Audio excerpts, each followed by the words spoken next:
আপনারা সবাই জানেন আজ এক বিশেষ পরিস্থিতিতে আমি আপনাদের সম্মুখে হাজির হয়েছি। বিরাজমান বিভিন্ন অনিয়ম, দুর্নীতি, নিবর্তনমূলক কার্যক্রমের ফলে সদ্য সংগঠিত ছাত্র জনতার যে বৈষম্য বিরোধী আন্দোলন, তার মাধ্যমে অভূতপূর্ব গণদাবি প্রতিষ্ঠা লাভ করেছে। আমরা এখন এক নতুন বাংলাদেশ গড়ার প্রত্যয় নিয়ে যাত্রা শুরু করেছি। এই আন্দোলনে ছাত্র, সাধারণ মানুষ, পুলিশ সহ অনেকে শহীদ হয়েছে। আমি প্রত্যেক বিদেহী আত্মার মাগফিরাত কামনা করছি। তাদের শোক সন্তপ্ত পরিবারের প্রতি গভীর সমবেদনা জ্ঞাপন করছি। প্রিয় সাংবাদিকবৃন্দ, বাংলাদেশ পুলিশ দেশ ও জনগণের কল্যাণে নিয়োজিত একটি ঐতিহ্যবাহী, পেশাদার এবং সেবাধর্মী প্রতিষ্ঠান। দেশের যে কোনো প্রয়োজনে, যে কোনো সংকটময় মুহূর্তে এই বাহিনী সবসময় সর্বোচ্চ আন্তরিকতা ও নিষ্ঠার সাথে এবং পেশাদারিত্বের সঙ্গে দায়িত্ব পালন করে আসছে। বর্তমান বৈষম্য বিরোধী যৌক্তিক যে আন্দোলন, সেই আন্দোলন আমাদের বিভিন্ন অপারেশন ইউনিটে দায়িত্বপ্রাপ্ত কর্মকর্তাগণ দেশবাসীর প্রত্যাশা অনুযায়ী দায়িত্ব পালন করতে পারেননি, যা আমরা স্বীকার করছি। এজন্য বাংলাদেশ পুলিশের পক্ষ থেকে আমি পুলিশ প্রধান হিসেবে আন্তরিকভাবে দুঃখ প্রকাশ করছি। আমরা এখন থেকে আমি নিশ্চিত করতে পারি, নিশ্চিত করে আপনাদের বলতে চাই, আপনাদের মাধ্যমে দেশবাসীকে বলতে চাই, আমাদের উপর অর্পিত আইনি সকল দায়িত্ব পালনে আমরা দৃঢ়ভাবে অঙ্গীকারবদ্ধ থাকব। বৈষম্য বিরোধী ছাত্র আন্দোলনকে কেন্দ্র করে সাম্প্রতিক সময়ে ছাত্র, সাধারণ মানুষ, পুলিশ সহ প্রতিটি হত্যাকাণ্ড যেখানে সংঘটিত হয়েছে তার সুষ্ঠু এবং নিরপেক্ষ তদন্ত করতে আমরা আইনিভাবে প্রতিশ্রুতিবদ্ধ। দেশের শান্তি শৃঙ্খলা এবং স্থিতি ফিরিয়ে আনতে আমরা যা যা করণীয় সর্বাত্মকভাবে সকল সদস্য মিলে সেটি করব।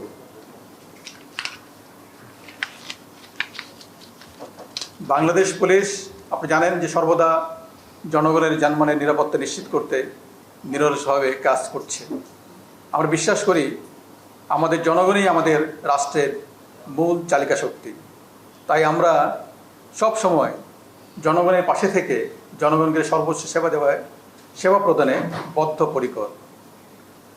আমি আজকে উপস্থিত সাংবাদিক ভাইদের কাছে অনুরোধ করছি, আপনাদের সুচিন্তিত মতামতকে অগ্রাধিকার দিয়ে একটি দক্ষ, জনবান্ধব এবং প্রযুক্তি নির্ভর, আধুনিক ও জবাবদিহিমূলক পেশাদার পুলিশ গঠনের এবং পুলিশ সংস্কারের ব্যবস্থা আমরা অচিরেই, ইতিমধ্যে কার্যক্রম শুরু হয়েছে, আমরা গ্রহণ করেছি এবং এটিকে বেগবান করার মাধ্যমে এই পুলিশ যাতে আরও বেশি জনবান্ধব হতে পারে সেই ব্যবস্থা কিন্তু আমরা নিব। পারস্পরিক সৌহার্দ্য, সম্প্রীতি, ভ্রাতৃত্ববোধ এবং মানুষের প্রতি মমত্ববোধে উজ্জীবিত হয়ে আমরা নিজেদের মধ্যে সমন্বয়ের মাধ্যমে এবং সমাজের যত স্টেক হোল্ডার আছে তাদের সঙ্গে সমন্বয়ের মাধ্যমে আমরা সকলে একযোগে কাজ করে উন্নয়ন ও সমৃদ্ধি পথে এগিয়ে যাব ইনশাল্লাহ। প্রিয় সাংবাদিকবৃন্দ,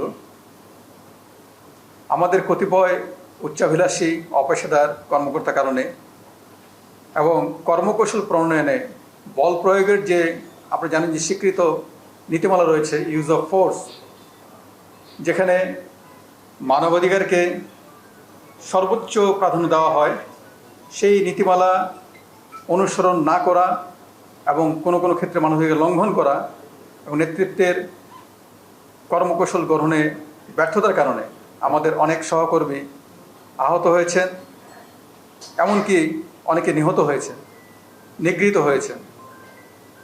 এই সন্ধিক্ষণে আমি সকল পুলিশ সদস্যকে আন্তরিকভাবে আহ্বান জানাই, আপনারা দেশ ও জাতির প্রয়োজনে শৃঙ্খলা বাহিনীর সদস্য হিসেবে নিজ নিজ দায়িত্ব পালনে আত্মনিয়োগ করুন। আপনাদের জীবনমানের উন্নয়ন এবং সার্বিক কল্যাণ নিশ্চিতকরণে আমরা সকল ধরনের ব্যবস্থা গ্রহণ করব ইনশাআল্লাহ। প্রিয় সাংবাদিকবৃন্দ, দেশের এই নব অধ্যায়ের সূচনা লগ্নে বৈষম্য বিরোধী ছাত্র আন্দোলন নেতৃবৃন্দ দেশপ্রেমিক সশস্ত্র বাহিনী, রাজনৈতিক নেতৃবৃন্দ, গণমাধ্যম, সুশীল সমাজ এবং দেশের সম্মানিত সকল নাগরিককে এবং অবশ্যই দেশের আপনাদের মতো দেশপ্রেমিক মিডিয়াকে তাদের আন্তরিক ভূমিকার জন্য বিশেষভাবে ধন্যবাদ জানাই। আমি বাংলাদেশ পুলিশের আইজিপি হিসেবে আমাদের পেশাগত দায়িত্ব পালনে সকলের আন্তরিক সহযোগিতা কামনা করছি।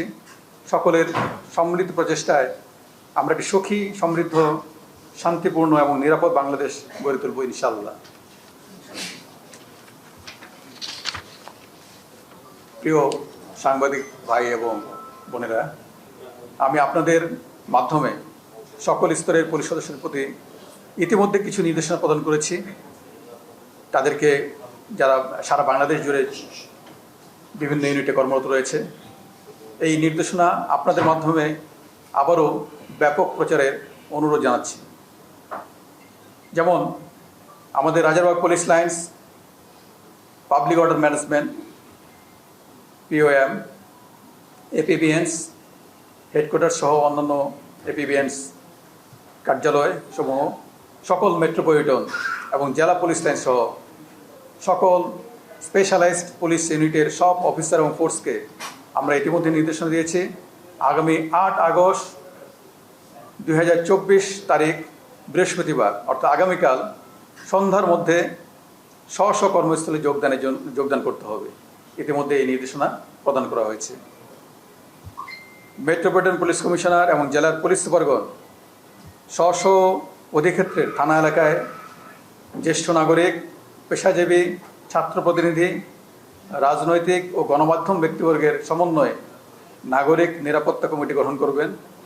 আমরা জনসাধারণের প্রতি আহ্বান জানাচ্ছি, বর্ণিত কমিটি থানা এবং থানা এলাকার নিরাপত্তা বিধানে আপৎকালীন সহায়ক ভূমিকা রাখবে এবং পরবর্তীতে এর চূড়ান্ত রূপরেখা আমরা প্রণয়ন করে সার্কুলেট করব। আগামী 24 ঘন্টার মধ্যে সকল মেট্রোপলিটন, জেলা, নৌ, রেলওয়ে পুলিশ, হাইওয়ে পুলিশ এবং হাইওয়ে পুলিশের সকল থানা এদের অফিসার এবং ফোর্স স্ব পুলিশ লাইন্সে যোগদানের জন্য ইতিমধ্যে নির্দেশনা প্রদান করা হয়েছে। আমি আপনাদের মাধ্যমে সেই নির্দেশনাটা তাদের মাধ্যমে যেন আপনাদের মিডিয়ার মাধ্যমে যায় সেই ব্যাপারে ব্যবস্থা গ্রহণের জন্য অনুরোধ জানাচ্ছি।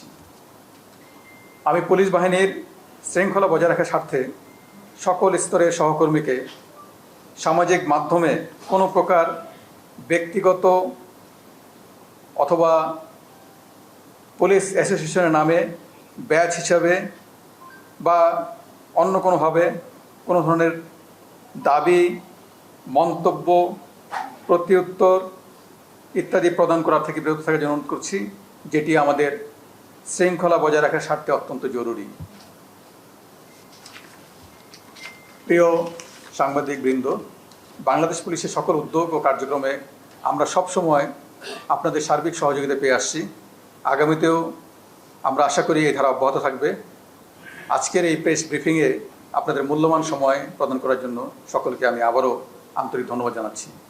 আমি আরেকটি কথা পুনরুক্ত করতে চাই, আমরা বর্তমান পরিস্থিতি যথাযথ মূল্যায়ন করে জননিরাপত্তাকে প্রাধান্য দিয়ে জনশৃঙ্খলা ফিরিয়ে আনার জন্য সর্বাত্মক প্রচেষ্টা গ্রহণ করেছি এবং সে লক্ষ্যে সকলে মিলে কাজ করছি। এ কারণে আমি আজকে কোনো প্রশ্ন বা মন্তব্য না নিয়ে সকলকে আবারও ধন্যবাদ জানিয়ে প্রেস ব্রিফিং শেষ করছি।